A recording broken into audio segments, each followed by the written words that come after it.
Bonjour à tous, c'est avec un grand plaisir que je viens prendre de vos nouvelles et de vous en donner par la même occasion, forcément. Alors j'espère que vous allez bien, surtout dans la période actuelle, plutôt chaotique, où tout peut devenir compliqué, très vite parfois et pour pas grand chose. Inutile de vous dire que l'absolue nécessité est de positiver au maximum malgré ce que l'on vit ou ce que l'on supporte.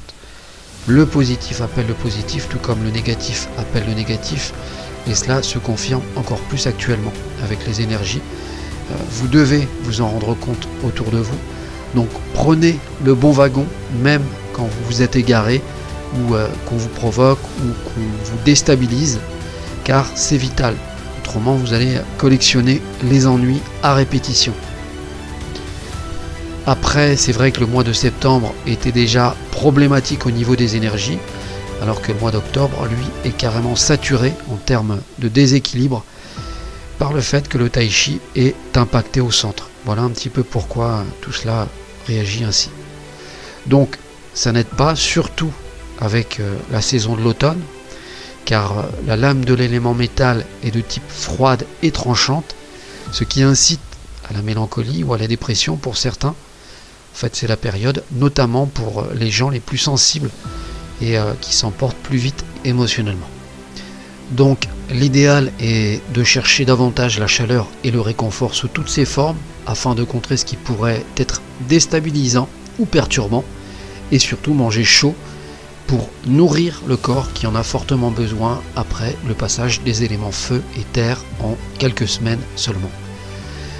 Concernant le mois de novembre qui arrive, les énergies sont doublées, donc il faudra s'attendre à du très bon comme du très mauvais dans différents secteurs, en sachant que l'étoile 2 de la maladie est au centre et que l'étoile 5 va toucher les connaissances et la spiritualité. Donc la gourde Woulou est essentielle au centre de votre habitat avec le gros carillon.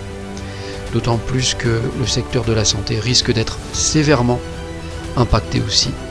Donc voilà un petit peu. Et concernant les femmes, elles ont une très belle énergie avec l'étoile 8, contrairement aux hommes, les pouvoirs qui seront en conflit et en rivalité de manière générale. Quant au secteur de la richesse et de la carrière, il y a une très belle carte à jouer, car ils sont alimentés par des éléments leur donnant naissance. Le conseil que je vous donnerais serait de vous intérioriser pour faire abstraction de l'extérieur et ainsi vous protéger grâce à l'ancrage et à l'enracinement de la terre qui sont d'un très grand réconfort dans les périodes délicates ou de doute que l'on peut passer. Il suffit simplement de s'y mettre sans écouter son mental qui trouvera toujours en fait une excuse pour se consacrer à une distraction plus attractive forcément. Et c'est ensuite que l'on peut vraiment parler de délivrance au bout de quelques jours quand le travail a été fait avec conscience, ce qui nous permet d'être plus léger et de relativiser la vie avec un autre regard pour les jours à venir. À l'image d'un ordinateur, on a besoin d'une remise à jour régulièrement, c'est humain, surtout avec la vie sociale qui nous est imposée et toutes les charges et les tracas qui nous alourdissent et finissent par nous affaiblir dans le temps. Donc voilà, pensez absolument à vous. Alors, maintenant me concernant, j'ai mis un peu de temps à vous répondre, il y a eu tellement de choses qui se sont déroulées depuis quelques mois. Le temps passe très vite, surtout avec les énergies actuelles. Tout est accéléré et donc je cours après le temps bien souvent. Ceci dit, cela va très bien, je continue toujours les arts chinois, mais uniquement pour moi, en travaillant à côté avec toujours autant de plaisir, et je ne suis toujours pas convaincu de revenir sur YouTube et c'est très bien comme ça. Surtout quand je vois le grand bazar que c'est devenu, pour le moindre mot mal interprété, cela devient une source de conflit où tout le monde s'en donne à cœur joie, et sans parler aussi de l'intelligence artificielle que je ne vois vraiment pas d'un bon oeil. Cela pourrait être un outil formidable, mais de mon propre avis, il est déjà très mal exploité d'entrée et on se pose toujours la question du vrai ou du faux. en plus de scruter toutes vos données et de devenir un outil de contrôle des masses, et qui va favoriser des gens sans connaissance et qui n'ont qu'un but, c'est le profit. En fait, c'est l'accès à la facilité et sans se creuser la tête, ce qui ne va pas aider les gens, je pense, à réfléchir par eux-mêmes et encore moins à devenir spontanés. Alors que la vraie créativité est contraire à une graine tarie et endormie. Elle a justement besoin de lumière, contrairement à l'obscurité actuelle. Ceci dans un cadre sans limite et non défini. Comme vous le savez, ce qui est vrai dans certains cas n'est pas forcément dans d'autres. Les vérités toutes faites n'existent pas sur le bien fondé comme sur le mal fondé. Chaque cas de figure, selon les situations, varie et n'offre pas la vérité suprême.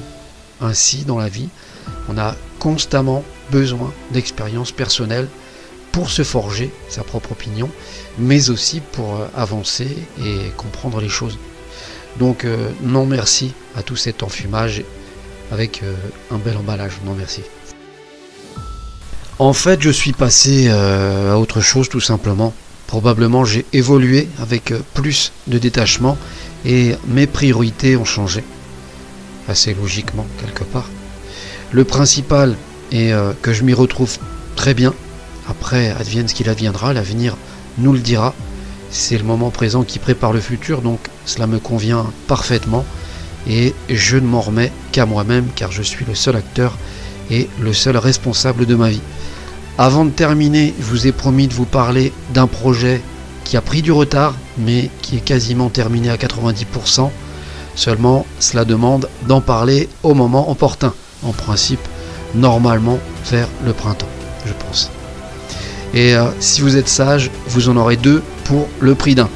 Je vous en dis pas plus. Mais je dévoilerai le tout uniquement au dernier moment pour éviter les fausses joies. Donc, je vous donne rendez-vous vers fin avril. En attendant, prenez soin de vous et portez-vous bien. Et je vous dis à bientôt avec grand plaisir. Et encore merci pour tout. Et vraiment, voilà, je suis désolé d'avoir mis autant de temps pour vous répondre plus tardivement. Mais voilà, c'est fait. Donc je vous dis à très bientôt. Au revoir.